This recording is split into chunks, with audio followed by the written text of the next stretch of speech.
પહેલગામમાં આતંકી હુમલાની ઘટના બાદ પાકિસ્તાન સરહદ પર તણાવભરી સ્થિતિ સર્જાઈ છે, જેના કારણે ગુજરાતના 18 જિલ્લાઓમાં ગઈકાલે સાંજે 4 થી 8 વાગ્યા દરમિયાન મોક ડ્રીલ અને બ્લેકઆઉટનું સફળ આયોજન કરવામાં આવ્યું હતું, જેમાં 23,000થી વધુ નાગરિકો અને સિવિલ ડિફેન્સના સ્ટાફે ભાગ લીધો હતો.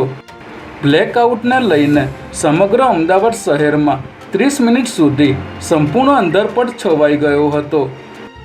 મોક ડ્રીલને લઈને રાજ્યના તમામ જિલ્લાઓના ડિસ્ટ્રિક્ટ ઇમરજન્સી ઓપરેશન સેન્ટર ખાતે 24 કલાક હોટલાઇન તેમજ સેટેલાઇટ ફોન કાર્યરત કરવામાં આવ્યા હતા.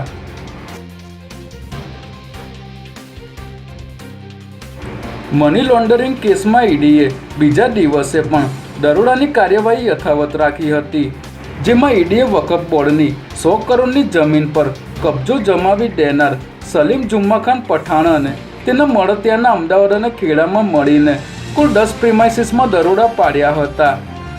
આ દરોડામાં અધિકારીઓએ સલીમના બેંક એકાઉન્ટમાં રહેલા 2 કરોડ 30 લાખ રોકડા અને 60 લાખની ક્રિપ્ટો કરન્સી ફ્રીઝ કરી દીધી છે. ત્યારે સલીમ સાથે સંકળાયેલા કેટલાક વિવાદાસ્પદ મોટા માથાની પણ સંડોવણી આ કૌભાંડમાં છતી થાય તેવી સંભાવના જણાઈ રહી છે.